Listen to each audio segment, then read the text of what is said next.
এবার জানাবো খবরের বিস্তারিত। আপনাদের সাথে আছে আমি ফারহাত তাসনিম।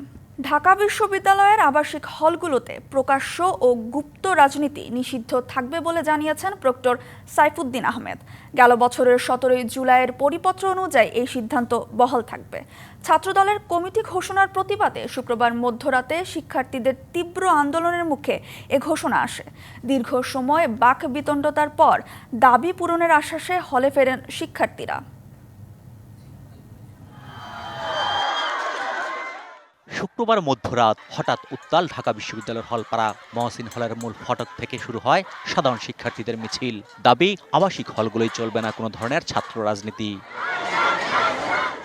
বিশ্ববিদ্যালয়ের হলপাড়া ঘুরে মিছিল অগ্রসর হয় রোকেয়া হলের দিকে। এক পর্যায়ে গেটের তালা ভেঙে বিক্ষোভে যোগ দেন রোকেয়া হলের শিক্ষার্থীরা। পরে অন্যান্য হলের শিক্ষার্থীরা জড়ো হন রাজু ভাস্কর্যের পাদদেশে। তুলে ধরেন হল ভিত্তিক রাজনীতির তিক্ত অভিজ্ঞতার কথা। মধ্যরাতে রোকেয়া হলের গেট ভেঙে আমরা বের হয়েছি। রোকেয়া হলের শিক্ষার্থীরা যারা কিনা হলে ছাত্র রাজনীতি চায় না, তাই দাবি আমাদের হলের মতো কোনো প্রকার হল পলিটিক্স হবে না। হলের রাজনীতি মানেই সেই গণরুম গেস্ট রুম আজ হোক 5 বছর পর হোক 15 বছর হবে। জুলাই প্রকাশ্য গুপ্ত কোনো রাজনীতি চলবে না। ছাত্র দল, ছাত্র শিবির, ইভেন ছাত্র ইউনিয়নও কোনো কমিটি দিতে পারবে না। হল প্রশাসনের কাছ থেকে সমাধান না পাওয়ায় শিক্ষার্থীরা অবস্থান নেন উপাচার্যের বাসভবনের সামনে। এক পর্যায়ে তাদের সাথে কথা বলতে বাইরে আসেন উপাচার্য। প্রক্টর জানান, পূর্বের বিজ্ঞপ্তি অনুযায়ী হলগুলোতে বন্ধ থাকবে সব ধরনের ছাত্র রাজনীতি। 17 জুলাইয়ে হল পর্যায়ে ছাত্র রাজনীতি সংক্রান্ত যে সমঝোতা হয়েছিল সেই সমঝোতা বহাল থাকবে। আমাদের সিদ্ধান্ত হলো হল পর্যায়ে কোনো ছাত্র রাজনীতি চলবে না। তারা কেন্দ্রে করতে পারবে, তারা ডাকসু মধুর ক্যান্টিন, কলা ভবন তারা করতে পারবে, যেটা সমঝোতা হয়েছিল। গত বছরের 17 জুলাই ঢাকা বিশ্ববিদ্যালয়ের আবাসিক হলে ছাত্র রাজনীতি নিষিদ্ধের বিজ্ঞপ্তিতে হল প্রাধ্যক্ষদের স্বাক্ষর নেন শিক্ষার্থীরা। এরপরও বিশ্ববিদ্যালয়ের 18টি হলে ছাত্রদলের আহ্বায়ক কমিটি ঘোষণার পর ক্ষোভ প্রকাশ করেন শিক্ষার্থীরা। অজিত সরকার, ডিবিসি নিউজ, ঢাকা। জনগণের প্রত্যাশা পূরণে ব্যর্থ হয়েছে অন্তর্বর্তী সরকার, এমন অভিযোগ করে ইসলামী দলগুলো বলছে সরকারের উচিত আইন শৃঙ্খলা পরিস্থিতি নিয়ন্ত্রণে আরও কঠোর হওয়া। প্রশাসনকে ঢেলে না সাজালে অন্তর্বর্তী সরকারের পক্ষে সুষ্ঠু নির্বাচন আয়োজন সম্ভব না বলেও মন্তব্য তাদের। প্রকাশ্যে সন্ত্রাসী হামলার এমন দৃশ্য এখন প্রায় স্বাভাবিক বিষয়ে পরিণত হয়েছে। যদিও 2024-এর জুলাই আন্দোলনের মুখে 5ই আগস্ট শেখ হাসিনা পালিয়ে যাওয়ার পর জনপ্রত্যাশা ছিল একটি বদলে যাওয়া বাংলাদেশ।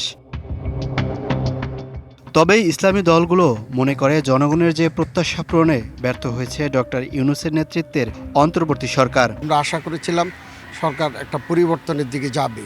আমরা আশা করেছিলাম যে সংস্কার হবে, কিন্তু মৌলিক কোনো সংস্কার আমরা দেখতে পাই নাই। যে সরকার ব্যর্থ, সরকার আরও মনোযোগী হওয়া দরকার বলে আমরা মনে করি। যে প্রশাসনের রদ বদল করতে হবে, নতুন লোক নিয়োগ দিয়ে প্রশাসনের সুন্দর করে সাজাতে হবে, তাহলে সুষ্ঠু নির্বাচন সম্ভব বলে আমরা মনে করি। ইসলামী দলগুলোর নেতারা বলছেন সরকারের সবচেয়ে বড় ব্যর্থতা মব ভায়োলেন্স ঠেকাতে না পারা।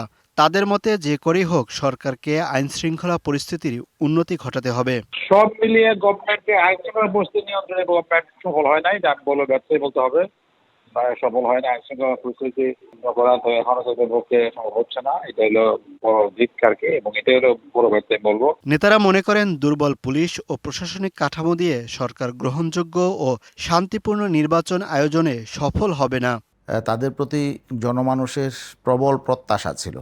জনমানুষের প্রত্যাশা পূরণ করতে না পারাটা এটা হলো তাদের ব্যর্থতা। যদি জাতীয় নির্বাচনটা সুষ্ঠু, নিরপেক্ষ এবং ক্রেডিবল হয়, জনগণ যদি তাদের ভোটাধিকার প্রয়োগ করতে পারে, তাহলেই আমরা মনে করব অন্তর্বর্তীকালীন সরকার চূড়ান্তভাবে সফল হবে। ইসলামী দলের নেতাদের মতে জনগণের প্রত্যাশা অনুযায়ী সংস্কারে ব্যর্থ হলেও গেল 1 বছরে সরকারের সফলতা কেবল বৈরী পরিবেশেও ক্ষমতায় টিকে থাকা এবং নানামুখী চক্রান্ত ষড়যন্ত্র মোকাবেলা করে 1 বছর তারা পূর্ণ করেছে। Mohaiminul Khan Apu, DBC news, Dhaka. গাজীপুরের সাংবাদিক আসাদুজ্জামান তুহিন হত্যার ঘটনায় প্রধান আসামি কেটু মিজান সহ 5 জনকে গ্রেপ্তার করেছে আইনশৃঙ্খলা রক্ষাকারী বাহিনী। গাজীপুর মেট্রোপলিটন পুলিশের উপকমিশনার জানান, সদর উপজেলার ভবানীপুর থেকে ফয়সাল ওরফে কেটু মিজান ও তার স্ত্রী গোলাপীকে, রাজধানীর উত্তরার তুরাগ এলাকা থেকে আলামিনকে গ্রেপ্তার করা হয়েছে। এছাড়া সদর উপজেলার হোতাপাড়া থেকে স্বাধীন এবং পরে সুমন নামের আরেকজনকে গ্রেপ্তার করা হয়। গ্রেপ্তার 5 জনই হত্যাকাণ্ডে জড়িত বলে জানিয়েছে পুলিশ।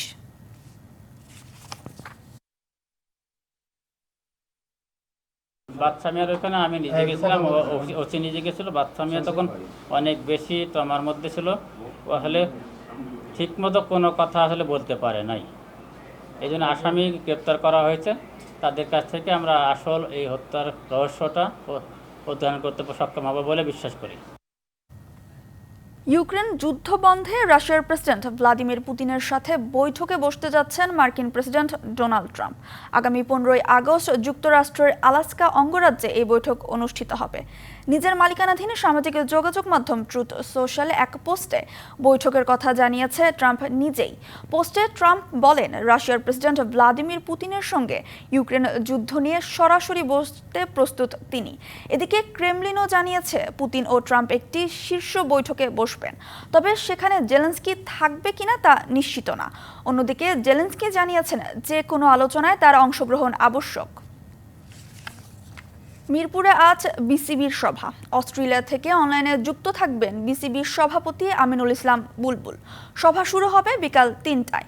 অন্যতম এজেন্ডা হিসেবে থাকছে দুদকের রিপোর্ট। তৃতীয় বিভাগ বাছাই অনিয়মের অভিযোগ পেয়েছে দুদক, যেখানে 18টি ক্লাবের মালিকপক্ষের সম্পৃক্ততার সত্যতাও মিলেছে। আজকের সভায় নির্ধারণ হতে পারে বিপিএল এর কনসোর্টিয়াম। প্রধান পিচ কিউরেটর গামিনীর বিদায় ও টনি হ্যামিংকে আবারও ফিরিয়ে আনছে বিসিবি। এ ব্যাপারে আসতে পারে আনুষ্ঠানিক ঘোষণা। এছাড়া এসব এজেন্ডার বাইরে এনসিএল টি-20 ও ঘরোয়া ক্রিকেট নিয়েও আলোচনা হবে বোর্ড সভায়।